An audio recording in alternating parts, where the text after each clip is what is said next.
Hey. Same clothes, no clothes.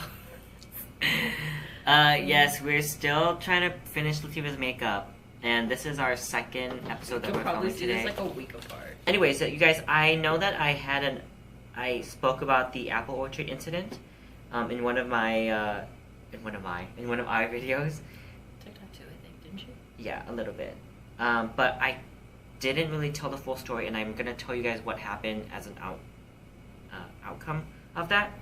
And so, hello. So here's the thing. Here's the thing. So I have an apple orchard that I used to go to and inspect, and what we do is we inspect if they have like invasive insects or pests or diseases. So this is probably my fourth or fifth time seeing the person. And so yes, they know that I'm there. I have my badge, and I also have my hat, and I also have my bright orange vest, and I also greeted them at the door. So I'm like, hey, I'm here to do my whatever. It'll take, probably 20 minutes, and then I'll be out of your way. And so as I'm finishing up my whole thing, they come out to me on a golf cart, and they stop their golf cart right as they get to me, and they firstly take their gun and put it on their, like, they lean it against their car so that it's very obvious that they have a gun, which is like a camouflage gun. And It's called brandishing a weapon. It's illegal. You're not supposed to do that. yeah, so they ask me if I've seen any intruders, and I say no, and then I ask them what they do with the gun, and they say that they shoot crows. And so to me, this is very awkward because I'm like, I don't really want to be around a gun. This is strange to me. But at the same time, close your eyes. Why did you look at me right in the eye? I felt like you were pulling my eye open. So I was like, oh no. So to me, I was like, oh, this is weird, but at the same time, I'm not an apple orchard. I'm not a farmer, so I'm not quite sure if this is a real thing. And you know what? It could be. It could be a real thing that people do shoot crows. So I was like, you know what? I'm just gonna go, and maybe they are gonna shoot crows. And I can't do anything about it. So then as I'm leaving, I exit and I go out the fence. Oh, it moved off. I feel like it wasn't on. Hold on. Let me put this eye on first. So as I was leaving the apple orchard, I went out to the fence, and they made a joke about how their big massive dog, couldn't get to me, and they laughed, and I left. And I didn't say anything because I didn't say anything to my bosses because, like I said, I was like, I'm not a part of this apple orchard culture, so maybe it is a fact that they do that, and they do shoot crows. So I'm just not gonna say anything because I don't want to look like an idiot. I don't want to look like an idiot to be like, they said that they're gonna shoot crows, and then I didn't want my bosses to be like, yeah, people shoot crows on whatever, that's a thing. Well, that doesn't make sense to me because if it's a public apple orchard and people are coming to pick apples and do stuff, why would you be shooting things with people on the premises or the people around? But again, what do I know? Yeah. Okay.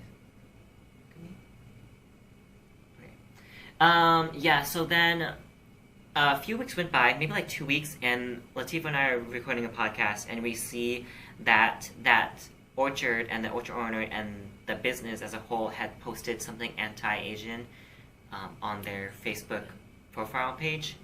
Mm-hmm. And the thing was like a status that basically called the coronavirus the Chinese virus. And then they made another post that was like, hey, we're not going to apologize for saying that. We said yeah, we said what we said, it. and we meant it, and we're not going to apologize, so too bad.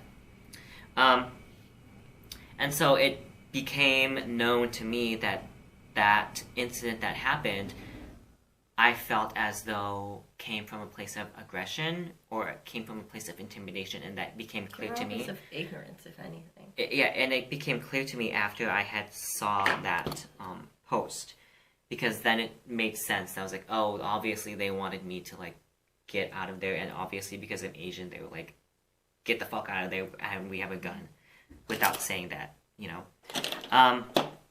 And so then I went ahead and I did tell my supervisor, and she had to go and tell the department, chair or manager or whatever, higher up. Mm-hmm. And so what resulted in that was pretty much nothing. the big head honcho guy was like, we can't really do anything about this. But from Really? my direct supervisor and her research scientist, they were like, this is a shitty situation, so we're gonna take them off the survey, and we're not gonna survey them next year. If they say anything or ask any questions, we're just gonna say that we're full. And so going in, I didn't expect a result. I didn't really anticipate anything, because I kind of just knew that nothing was gonna happen. Which I don't know if that's sad or not, but I just did. I didn't think anything was gonna happen. Open your eyes. Okay, I have to glue them that way. I'm gonna wait for them to. So. Yeah. I'm gonna finish my story. Yeah. So I anticipated that nothing was gonna happen, so I was actually surprised that something did happen. So yeah, that's the result. And so really, nothing really happened. And I think it's because they didn't outwardly say like, "Oh, you're Asian, get the fuck off of you," you know. Mm-hmm. They didn't, like, you know, you can't really prove that. It's like it was, it's like but it's still racist. Microaggression. And the thing with it, what happened afterward? Because I had posted and I'd reposted what they had said, and like a lot of other people had reposted and shared similar stories to kind of like Calvin's or things that had happened.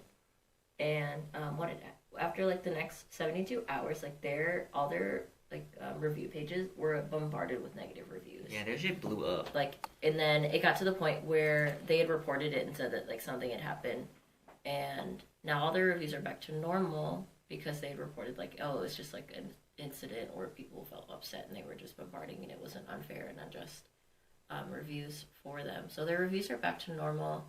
A lot of people are aware of them now, as well as other apple orchards.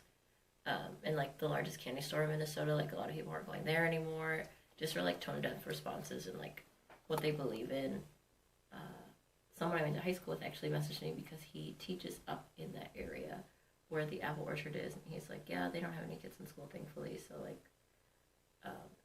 he teaches in, I think he teaches like 4th grade, and he was talking about how that's kind of the normal up there, where people are like Trump supporters, or they're ignorant to a lot of the things. And I had this argument online with someone the other day, ironically, and people were like, yeah, it's called the Chinese virus because it came from China. And I was like, okay, but we didn't call the Spanish flu the American flu because it didn't come from Spain. It came from like Kansas. So it's like, you can't just say that. You just can't say things because it's like, well, it's justified because that's what happened and I feel this type of way.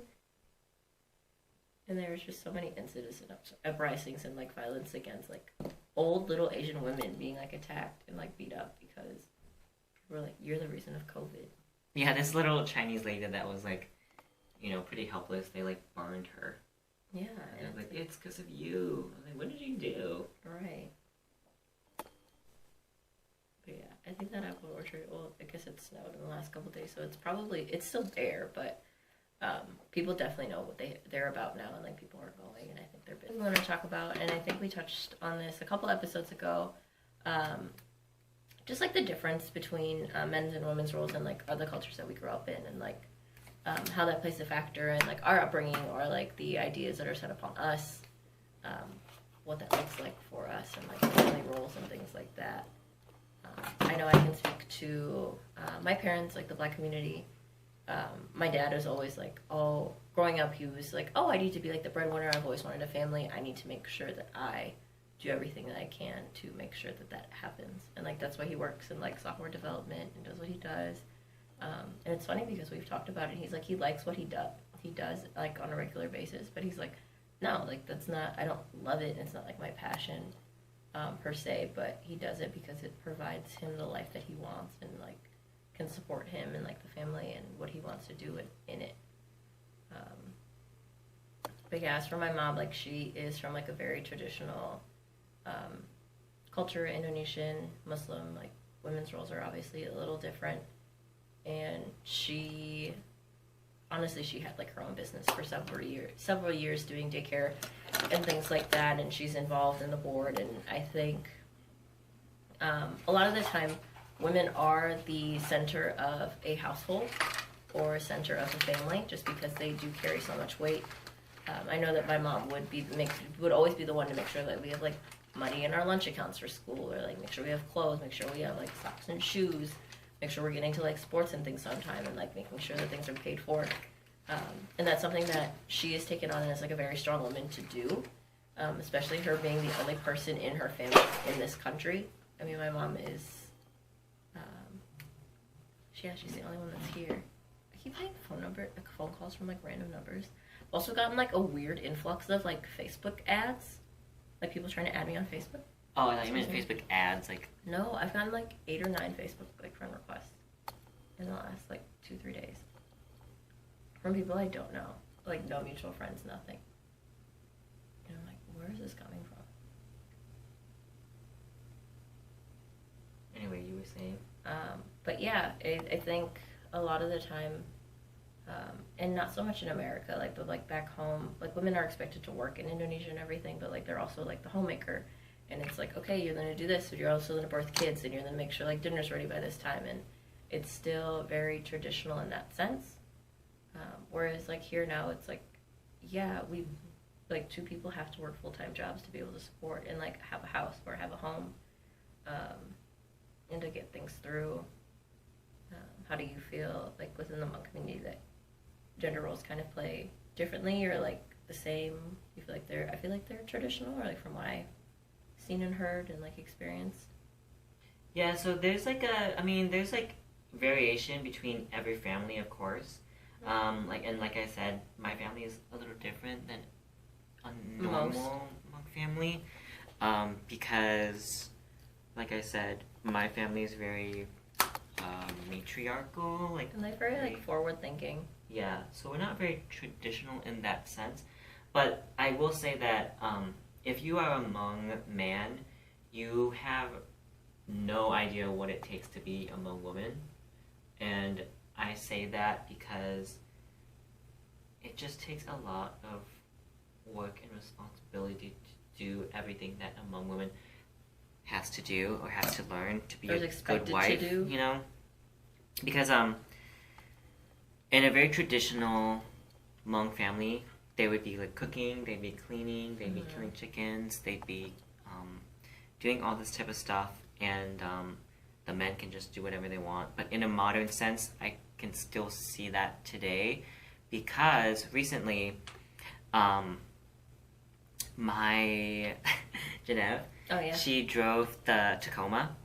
We have a Tacoma, a Toyota Tacoma, and they drove and they went over something and they got a flat tire, and they don't know how it happened, but if you saw the video, like the rubber was like off of like the thing, like it was like gone. Yeah, and so when she came home, my grandma was like, "Well, what were you doing? Like, where were you going? And like, what did you think was gonna happen? Like, did you check it before and stuff?"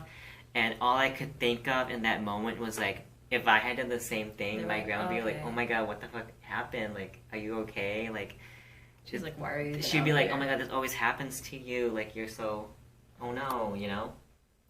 So it's just like a lot of ridicule, I feel. And when I speak up about the inequality of Hmong women and Hmong men, I'm not saying, "Hmong men, you fucking suck. I can't fucking stand you," and all that shit, and, you know, fucking go die or something like that. I'm not saying that. I'm just saying, like, I'm just speaking on the inequality, and it's not like I'm attacking Hmong culture. I'm just saying, like, this is something that's lacking, and you know what? If we can... You can want better for yourself. Yeah, I can want better for myself and my people without...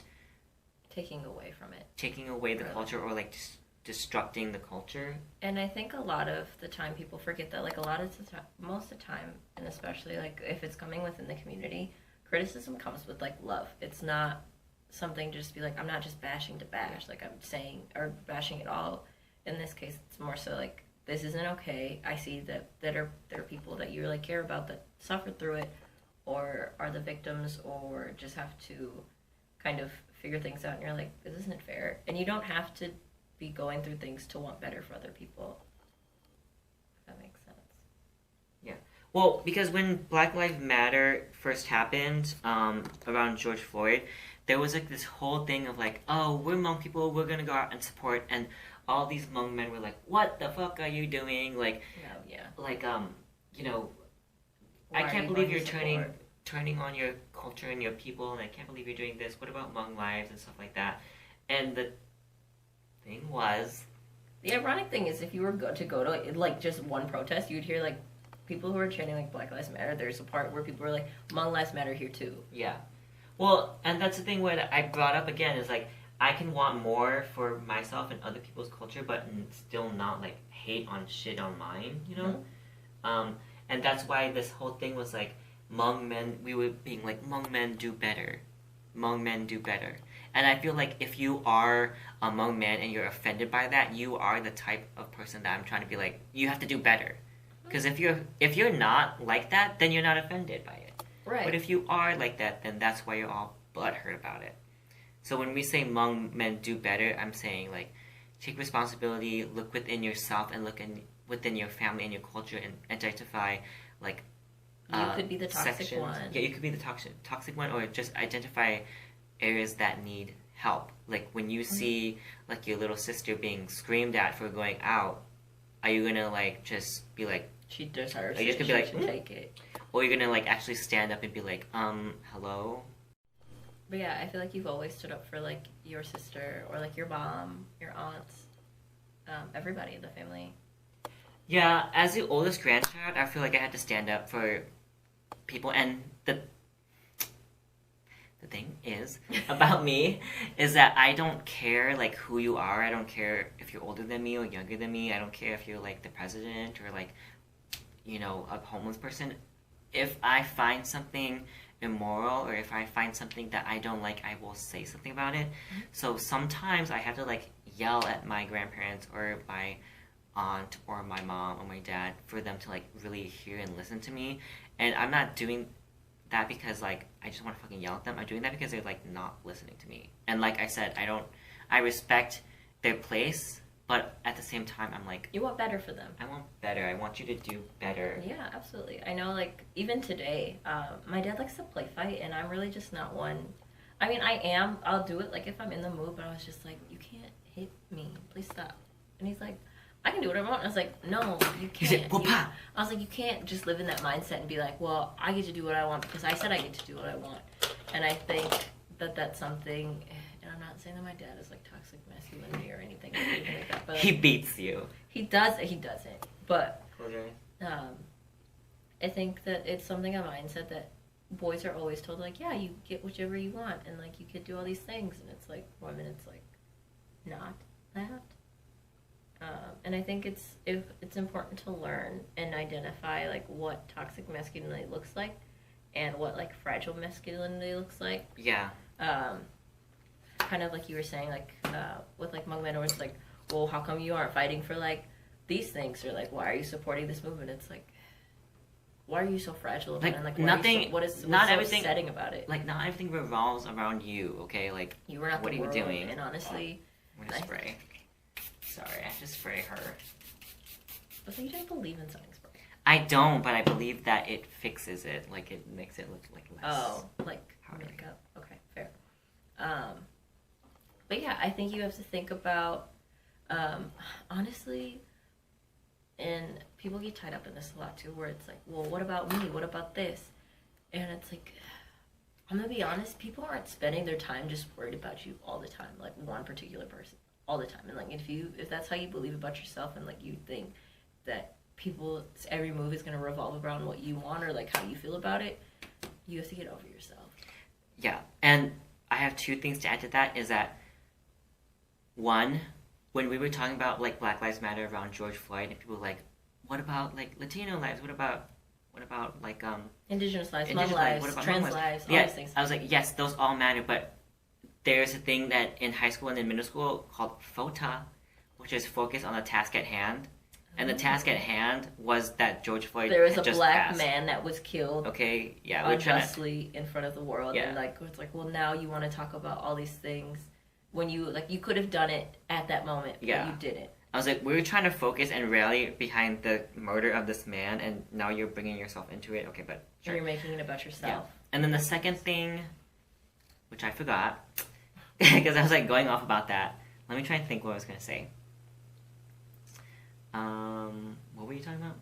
We're just, I'll just add, yeah, I think, and a lot of the time, like, I've gotten into conversations with people and friends that I know, they're like, okay, but, like, what about all these things, and, like, what about this, and it's like, okay, well, then do something about it. Like, if you're that upset about it, and you're only upset now that people are doing other actions, and, like, this whole time you've chose to do nothing, that's not my fault.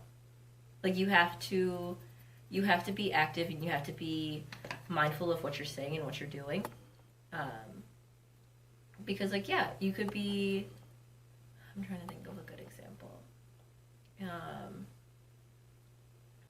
I think with, like, the Vanessa Gullion thing, or, what else is... There's just so many people who have, like, died in the last year. Black women and, like, black trans women, and just not knowing the history and being like, well, what about these things? Like, you've had all this time to say something, and it's only when an uprising and a strong enough uprising happens and, like, gets the traction that you feel like you deserve, or you feel like you're warranted to, that you're upset that people are, like, speaking out. Like, that's not the point of activism. And yes, are there things that should have gotten more screen time or more media time, more attention at the time? Absolutely. There are so many people. I think Minnesota has killed, like, over 200 people unjustly in the last 20, 30 years. But, like, how many of them do you really know about? How many names do you know? How many family members do you know? How many scenarios do you know of what happened? Other than George Floyd and Philando Castile. And those are just two within the last 4 or 5 years, and I know there's been at least 6 or 7 more, if not tens of 20s more. Excuse me. So I think you have to be very mindful of that and not make sure that you're not putting yourself before the cause, because the cause is always there, and there are people for the cause, and it's not necessarily about your feelings or your emotions of how to deal with yourself, which is still important. You have to figure out, and you have to figure out your place in all of this, but you can't turn it into something where it's like, well, this is about me and my feelings, where there are people who are more centered at the victimization of all of these things, like people who have lost loved ones, people who have lost family, and, like, they have to live with that every day. And, like, you're choosing a good time in the movement to be like, okay, but what about me right now? Like, that's not fair. You can't take away from them. But that's just my opinion. I really can't remember what I was gonna say. This guy comes up to me, I'm on the phone, whatever, and he's like, oh, you look really nice today, blah, blah, blah. He's like, let me get your number. And honestly, at that time, and probably since I've been, like, 17 or 18, I don't give my number out. I will take a number, and, like, if I choose to contact you, I'll contact you, because it's just how I am, and I don't want to be bothered, and, like, most men aren't worth my time, and that's always been my mindset. Like, dating has never been like I need to do these things. It's not me. And I was like, no, I don't really give out my number. I'll take your number. And he's like, okay. And then he took my phone, and then he called himself on it so he could have my number, and I was like, bitch.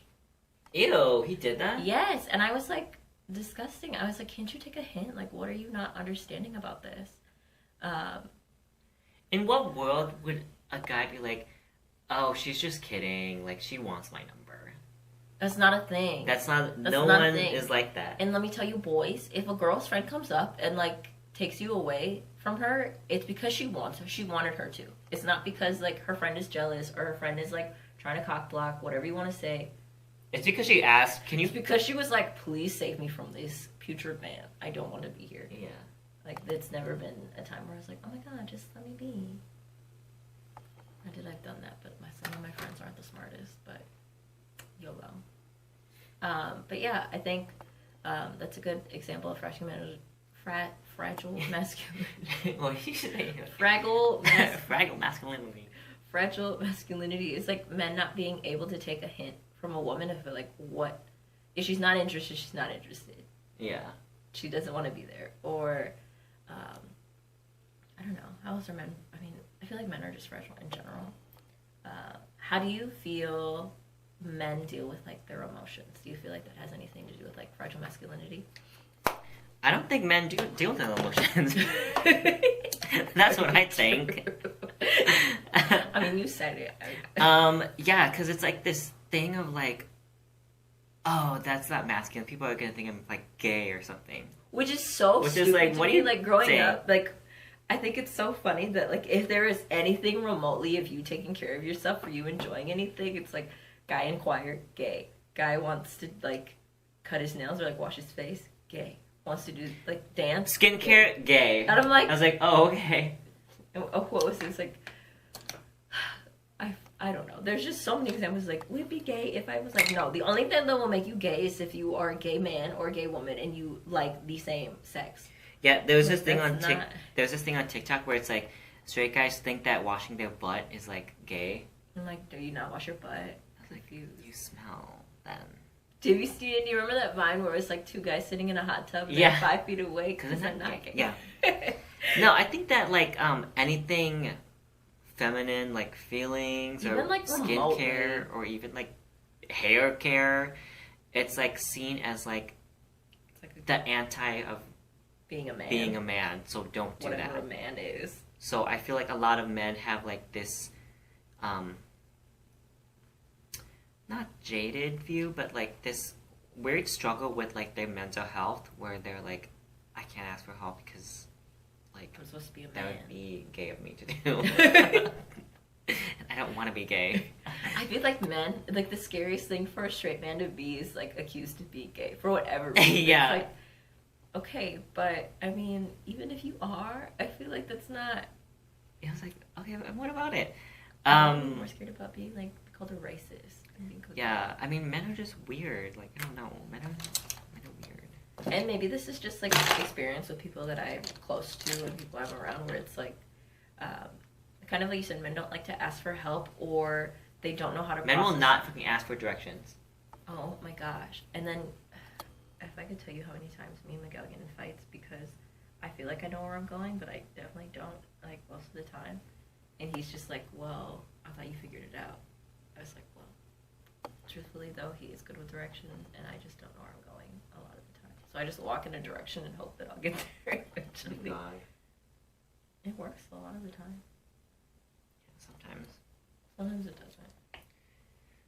What was I gonna say? I was gonna say something.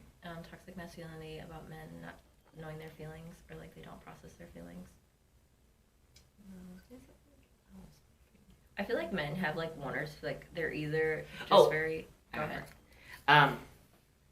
I don't know why this is a red flag, and this is an aside, but I'm gonna say it before I fucking forget. Is that if you are a straight guy and you're dating a girl and she doesn't have a gay friend, I feel like that's a red flag. If she doesn't have a gay She does friend, not have a gay friend. why is that a red flag? I don't know. That feels homophobic, and I don't know why I feel like that, but it just like does. If the girl doesn't have a gay friend, Yeah, if the girl does not have a gay friend, I feel like that's because of like the weird. boyfriend, like he won't let her have a gay friend. No, or, like she just doesn't have a gay friend. Like she just can't have one. I don't know. To me, that feels strange. Like when I like talk about with my straight friends about who they're dating, I'm like, oh, who are their friends? And if her friends are not, and maybe it's just an LA thing. I feel that way when people are like they only hang out with like the same race, or like Yeah, they only hang out that's with certain weird, too. people. Where I'm like, oh, you're probably like racist, or you like feel some type of way about other people. You know, but I will say that it's fine if like you're a person of color and you don't have white friends, because then it's like, yeah, I don't want to be the fucking only one in a white group. I don't have any either, so. It's not on purpose though. Like I have. It's just that like we're just not as close. Like there are people who I like get along with that are like white for sure. Like I hate white people, but like immediate friend group or like people I'd like hit up on a regular basis. Probably not. But yeah, I don't know. I guess I feel like it's weird when and I feel like I've gone through this a couple times because like I've been friends with Calvin for a really long time, and Calvin and Gary have really been like really close friends of mine for a really long time, and they're both guys.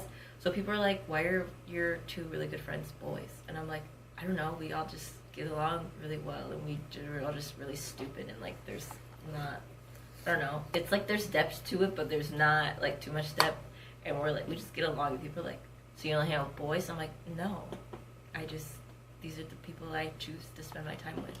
And like that's a red flag to me when men can't stand whoever they're with being around other men. And be like, oh yeah. And I'm like, what does that mean? Like, what am I just supposed to avoid all men at like all costs? Like, what do I do? And that's like very controlling men who have like insecurities, like I don't know, they fucking act like dogs or something. Like, this is mine. Yeah. Don't fucking touch it. Which is weird, and like, and I've gone through it too, dating, and you can probably touch on this too a little bit, where like men feel some type of way about how the woman that they're with dresses, or like who they're going out with, or like what's going on, and be like, oh, you're not gonna go out in that. I'm like, but this is my. But I am. I don't care. Ew, you know what yeah, and I hate men that like, oh, you're gonna wear that, and like, but I hate women that are like, oh, you're gonna wear that, because that is just like a pick-me bitch. You know what I mean? Like, you already know how I feel. Do you know what I mean though? Like, that is like that girl that's like, why should you be comfortable in your own body type of shit? No, it's like the behavior is very like, oh yeah, I think men are better, and like I just want to be a housewife, and I just want to like take care of my man and like cater to him. So I wouldn't want to wear what you're wearing, but you can wear it if you want. Like the backwards ass compliment. Yeah. Like, oh, I mean, if you're comfortable doing that, but like my man would never let me go out like this. Yeah, I hate that. I hate that more than a man, because then if coming from a woman, it's like, are you dumb? Like, are you really dumb? You are really dumb, okay? You are really dumb. Oh. No, that is really annoying, and that it's, trust me, I've gone through it. It's not the best thing. Yeah, because I'm not a lady, so I can't speak on that. Because like, if you're a guy, men don't really do that, I don't think. Well, because what are men? I feel like men don't really dress. Like, what are you gonna do? Show your chest? Say it with your chest. But yeah, I guess women a lot of the time, it's like you just there's just so many things that men brown lip liner. I feel like men are just very, like you said, territorial about their women. What is this? That is a brown eyeliner. But I can use it.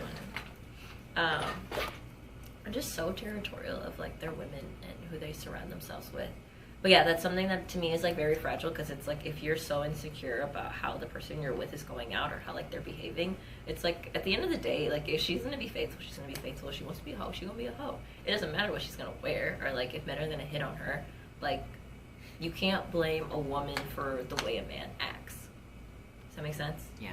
Like, you can't be like, oh, well, she was wearing a crop top and like a short skirt or whatever, or like tight jeans, so yeah, obviously men are gonna hit on her. I'm like, no, I could literally be wearing like a rag. Oh, maybe not a rag, like a sack. Rags I gotta cover a lot. Like a sack. Yeah. That doesn't mean that I'm not gonna get hit on. It's just like, that's just how men are. Yeah. And I've heard of like military girls, you could be wearing the whole fucking like military camo shit, and men will still be like, damn bitch, or whatever. I've literally gone to the mall in like sweatshirt, sweatpants, mask now, and I'm like, how? What about this is attractive at this point for you? I don't understand. But I think that's something that really ties into toxic masculinity, is like the insecurities that men have about how they feel secure in relationships. If you could just talk about your insecurities, and then you'll feel more secure. But men don't want to do that. No, I feel like men don't like to share their feelings a lot of the time, or their insecurities, kind of like you're saying. It's just, men have like one of two emotions. It's like everything's okay, or like raging. And there's like no in between. It's like, if you're sad, it's like everything's okay. Happy, everything's okay. Until like men are mad. And that's just my experience with like most men that I know. And it's just like, it's never, I feel like you're not gonna see too often like two guys the same way that you'd see like two girlfriends sitting in a car and like talking about their feelings, or like talking about their emotions, talking about like who they have a crush on, or like what's going on. It's just very like bro this, bro that, workouts. And this is generalization, that's not okay either, but it's never super deep, more than surface level. Yeah. And I just feel like men are like just so wound up It's like, just let it go. You have to find like a place that you get to release, or like a way to release that tension and stress and all those emotions, and whether it's like working out, or it's like finding a hobby, going on a walk, going to like take a nap. I don't know. That's what I do. Yeah. And you have to find that. At the funeral, my grandfather passed away maybe like, we had his funeral like, what, 2 weeks ago? Yeah.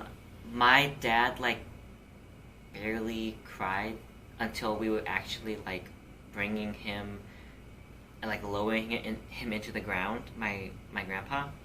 And like that was the only time that he really let out his emotions. And he has like a lot of, not resentment, but just like, he doesn't have the best relationship with my grandfather. So I was like, Dad, like, just let it out. Like, just say what you need to say and you'll feel a lot better. But the only time that he really, really, truly cried was like when he was lowering him into the ground. And I just felt really, really bad because it took him that long to actually cry and like say his feelings. And he missed the opportunity to just talk to my grandfather when he was alive. Mm-hmm. So that made me feel really sad for my dad because he like, you know, he like missed his chance to like say his piece or whatever. For sure. And it, you know, whatever. And I think that's just coming from like he didn't want to display any emotion or whatever. Do you, and growing up, was your dad like an emotional person per se? No, I mean he drank. And, but he's not the type to, like, yell too much. He's, like, he's like very a happy docile, drunk. Yeah. So, no, not really. And I think that, like, my mom and my dad got a divorce because my dad didn't know how to, like, communicate or speak anything. Because my mom would, like, work, like, pretty much all night and then, like, come home. And then she worked, like, nights, so she would come home when my dad was, like, going to work. So my grandma recently was like, you know, if your dad and your mom just knew how to talk to each other, then they probably wouldn't have gotten divorced. And I know my dad... Your grandma said that recently? Yeah, she said that, like, the other day. I was like, oops, anyway. And so I was like, I know my dad, and he's like, he's not really one to talk. And even when he told... Like, one time he told me that he had a DUI, and he said it, like, so, like, nonchalant. He was like, Cal, I got a DUI. Can you drive me to school? Or drive me to work? I remember that. I was like, okay. And then when his girlfriend got pregnant, he told me like in a very like weird way too. He was like, I forgot that they got married. Like someone had posted, I think Ethan posted pictures. I think Boo did that. Yeah, and I was like, oh my god. Oops. Yeah. Yeah, my dad got his girlfriend pregnant, and then he told me like that morning, and he was like, yeah, well, whatever's pregnant, so I'm gonna move in with her and whatever. And I was like, oh, okay.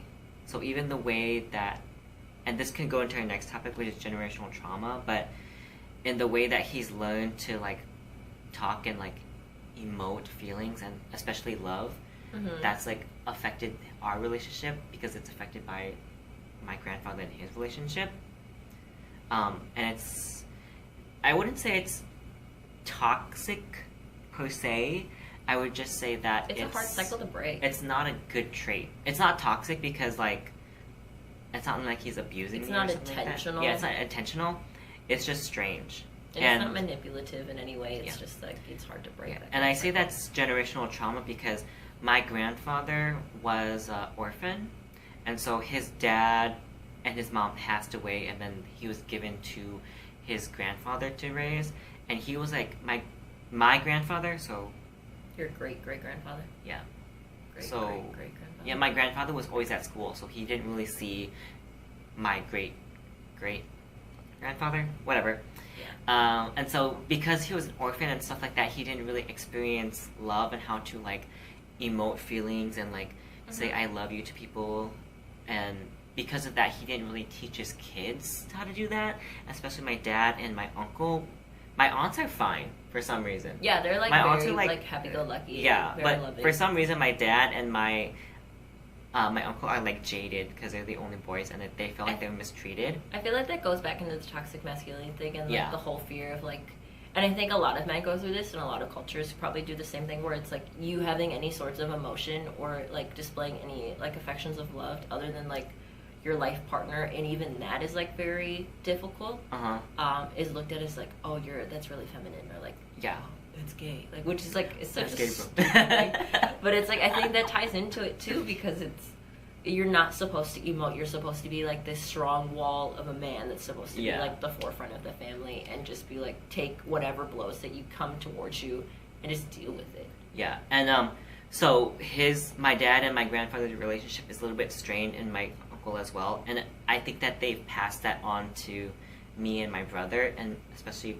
Charlize, because she barely sees my dad. So I think that because my dad didn't learn how to like say I love you and stuff and whatever, he really rarely says that. He only started pretty recently. And so whenever I have to say like I love you to him, it's like weird. I don't know. I mean, it's not weird, but it's like we never say that. It's so not it's like, something that okay. it's just not gonna come out. Yeah. Like, but I will say that my mom says I love you all the time, and I say back. But to my dad, it's like, okay. Because you're not used to it. Yeah. It's not something that's familiar to the relationship. Yeah, for sure. It's ironic because my dad is kind of more so kind of the opposite. My dad is like one of 8, and he's the last one. And recently, my uncle had passed, and like at the funeral, like everybody was like very just not upset, but just kind of lost in emotions and just kind of sad about their eldest brother. Yeah, it's their eldest brother passing, and my dad's not really an emotional person. He's a very docile, very calm, content, composed person, and he's not one to like lash out angrily or like violently or anything like that. So the only times I've really ever seen my dad cry is like funerals, and maybe like if something really upsets him. Like he recently got sick this last year, and he was scared that he might not live for much longer, and like my mom had told me that like he got upset over that and like cried, which is I feel like the only time that men really emote emotions, if it's like traumatic, I'm gonna die. Yeah, it's like life or death, or it's like it's just something that's so like very like it's very, very emotionally hurtful, and it's like when all of the feelings kind of rush in, and like it's like, oh, everything's hitting me now at once, and I've built up and I've held everything in for who knows how long, and that's when it's like, and there it is. But I will say my dad is a very loving person. He's that way with me, but per se, like for my brother, I have a younger brother who's 3 years younger, and like both of them aren't the most emotive, and I think boys to boys is like, it's like weird. It's just like something that it's like not I don't know, it's not normalized, and I wish that it was, and I wish that it was more so that way, because the relationship between a father and son is something that I think is really important, and you should feel loved and should know, whether it's verbalized or not, like the feeling should still be there. And I think that's something that a lot of people struggle with, and a lot of like son to father struggle with. I mean, I feel like son and father relationships are always strange, but then again, so are maybe mother and daughter. Is that weird sometimes? I feel like I know so many girls who their best friend is their mom, or like their mom is their best friend, and they get along really well. Too. So like yes and no. I know that I don't get along with my mom sometimes because we're too similar, and we're both very passive aggressive and like very petty. So sometimes like but like after like I remember like in high school I'd fight with my mom, and I wouldn't talk to her for like 2 or 3 days, and we'd just like be passively like walking past each other in the house or like whatever, and then like after 3 or 4 days it'd be like we're both just crying like, I'm so sorry, I love you so much, blah blah blah. And I'm like, why did it take so much for us to get here? Like, why is it so difficult for us to just emote? But I guess I'm that way too with my emotions, where like I won't share, like I don't ask for help. I hate asking for help. I feel like I should be able to do everything on my own. Yeah. And like I'm not gonna reach out for help or say too much. I feel like both of us have gone through like mental health things in the last couple of years, and we're like, oh yeah, by the way, this happened, like so nonchalantly, and it was like, oh yeah. I texted you. I was like, anyways, I'm depressed.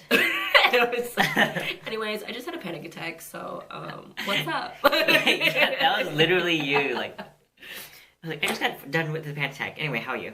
I just sat in my car for an hour and a half, and I was just crying. So what's up? What are you guys on today? That's good. So, and I think both of us probably aren't the best judges of character to tell people that they should be more emotional or like more forthcoming with their emotions. Because I know I'm not the best at it, but I'm working on it and I'm trying to be. I think it's always like practicing. Yeah, and I think acknowledging that there's a problem is like a good aspect of it. But yeah, we can go into our next topic. I don't want to keep rambling about how much I don't. And last thing, I don't think men are terrible, and I don't want people to take this. And I do. not all men, but take away like, wow, we're just bashing men. Like that's not 100% the case. You know, when we say men, and when I say like white, like when I say I fucking hate white people or I hate men, it's like men like trademark sign or white people trademark sign. You know what I mean? Like it's not like all white people. It's not all men. We're talking about the men who like are acting like the way we're talking. Or when I say white people, it's like, you know, it's the like Karens, the Kevins. Did you see that video of that girl at the hair salon and like the girl's assistant was Mexican and she was like, it's like, Robin, oh my gosh, you have to let her do her hair, and like the girl tried to like hit her. No. Oh my gosh, she has to ask for the video. It's so funny. What like, is oh that? my gosh, Robin, did you really just try to hit me? You need to go. And she's like in the middle of like foiling her hair, everything. And she's like, you're really gonna make me leave like this? She's like, yes, Robin, you're being disrespectful and you're not letting me do my job. And this is my business. If I don't want you here, I'm gonna ask you to leave. It was so funny. I do not know that video. You have loved it. Anyway. Okay, what's our next topic? The generational trauma. Oh, okay. Yeah, kind of piggybacking off of what Calvin said. I think a lot of the time there's just so much that people carry generation to generation, whether it's like a financial trauma, like you just grow up without, and then you feel like you can't spend, or like you hold on to money so tightly that you don't want to give anything away or you don't want to help. That can be generational trauma, or you know what? I will say that like generational trauma, like for example, say like your mom and your dad are immigrants, and so when they come to this country, they're like, we can't spend anything, you can't do this and this and this and this, you have to stay home and cook and clean and whatever else. That creates a new trauma for your children or the kids, and that's how it gets passed down. It's like not the same trauma per se. Like obviously me, I didn't live through like the Vietnam War, so I'm not gonna have PTSD of like, you know, flashbacks like of like bombs and stuff. Yeah. But the generational trauma comes from, you know, how, you know, your parents have treated you or whatever else. How your parents treat you, how as a result they treat of others, how they look at relationships a lot of the time. Yeah. And then also like, I know that a couple videos ago we were talking about how like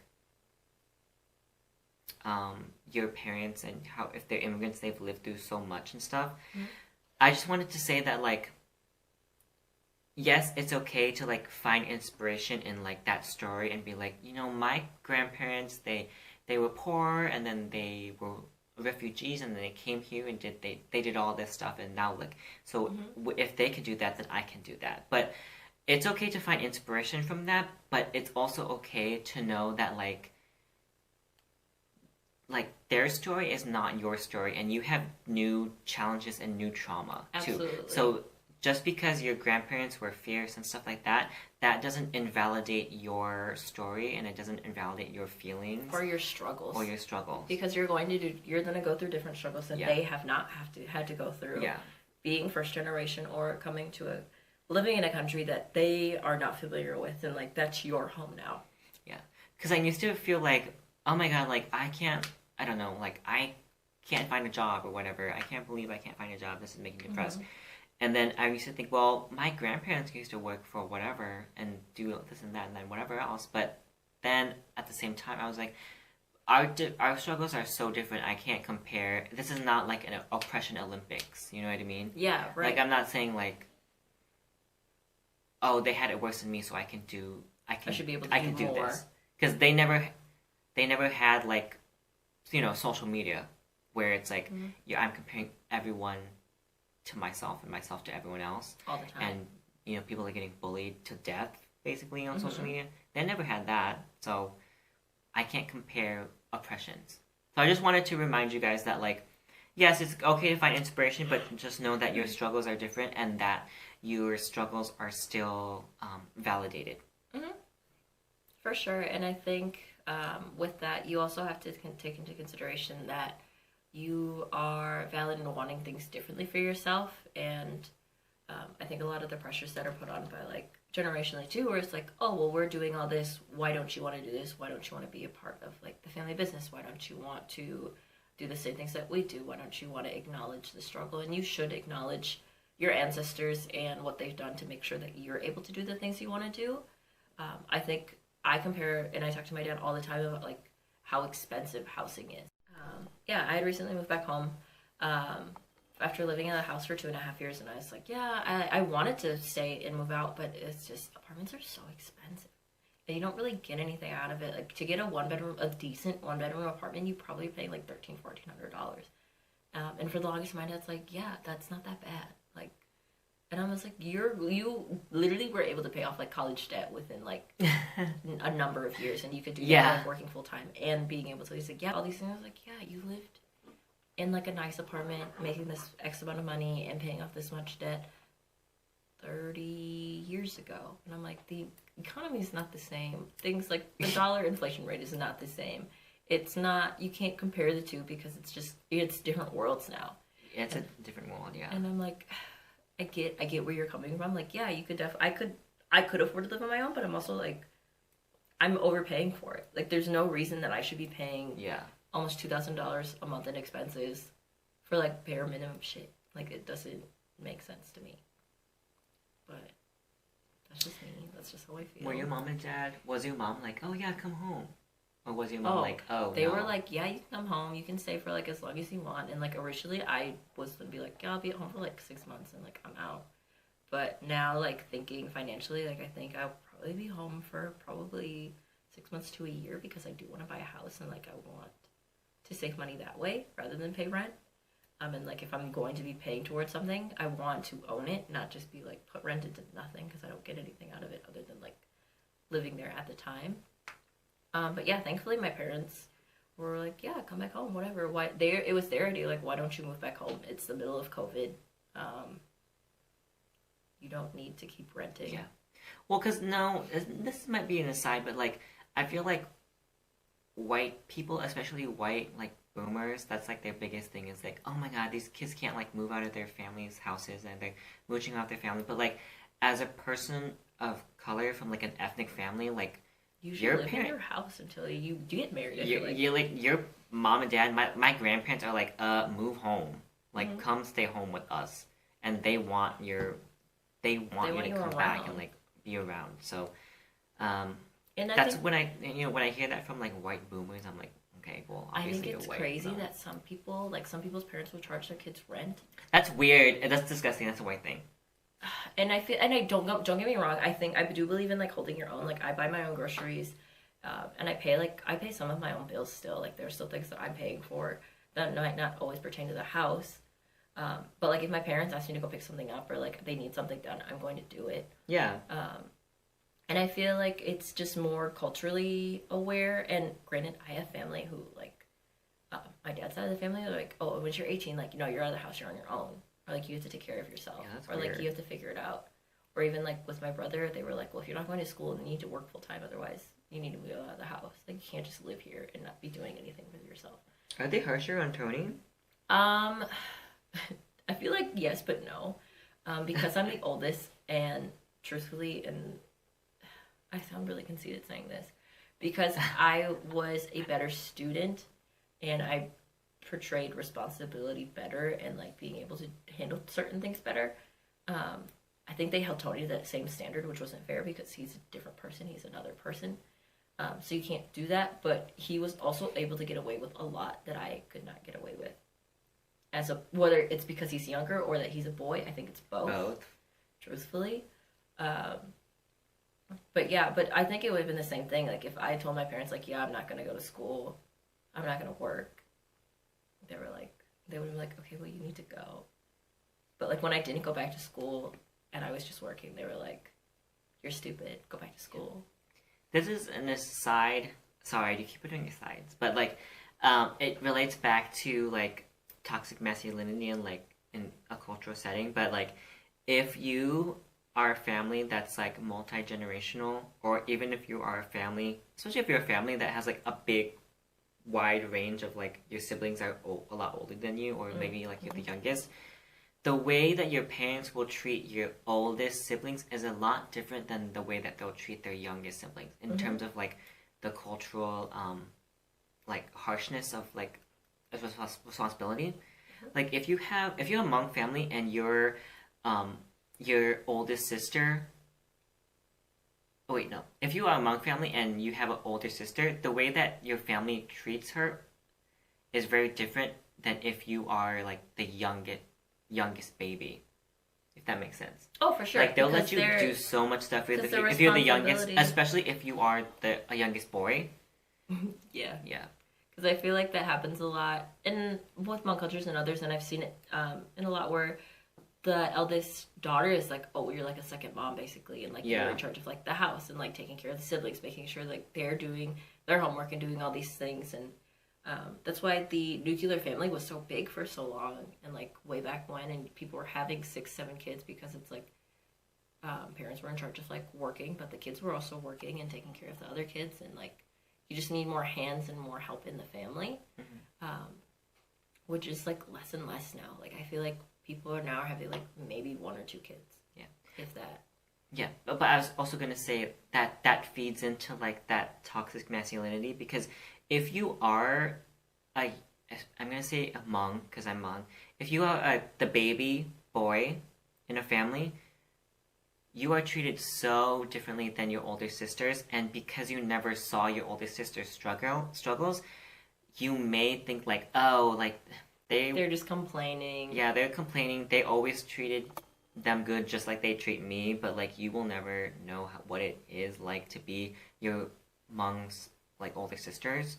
And I also wanted to say that like as your parents age, they become less strict, if that makes sense. Yeah, because like they're like tired. They're fucking tired. The way they treat you, the youngest, is very different from the way they treat your oldest. Right. Because they get lazy. I was gonna say, I feel like Boo Boo does a lot more, and like has been able to do a lot more things. And like, granted, you're a boy too, but you're also the oldest. So like, and granted, at the time, like your parents also went through a divorce, but like, I feel like she does a lot more, is able to get away with certain things that like that bitch no like reason gets away with everything. And like there's no way that you'd be able to not only that, but like she gets anything that she wants. Like I wanted a dog when I was younger. She got a cat. And I never got a dog, and she got a dog, and she got a cat. And she's allergic. That bitch is allergic.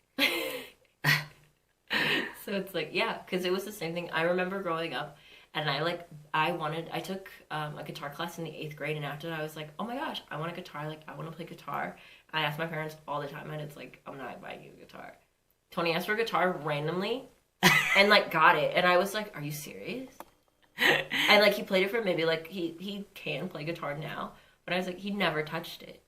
Or like Tony got an Xbox because he made 10 free throws. I was never given an offer like that. Tony went on a senior trip when I'm sorry to put you on blast, barely graduated, and I got a laptop, but like I was like, where's my trip? Like, why don't I get to go on a trip? And like, I would have fun too. Yeah, I was like, that's not fair. And like to this day, my dad is like, yeah, we're going on a trip one day, and I'm like, but when? How?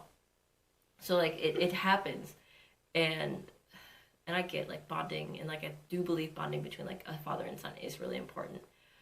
And my dad does do his best to try to make that happen. But at the same time, I'm like, this boy gets whatever he wants. And I'm just like sitting here. And I did get a lot, and I was a brat, and I was spoiled to an extent. But I also spoil myself. So I feel like it's not fair to call me a spoiled brat because I do it to myself. Because I know what I deserve. Thank you. And that's my TED Talk. Thanks for coming to my TED. That's it. That's the episode. But no, I think it does carry on to that way, generational. I'm trying to think what else generational trauma that I think that's it. I mean, our battery's also dying, so I think we're gonna wrap it up there.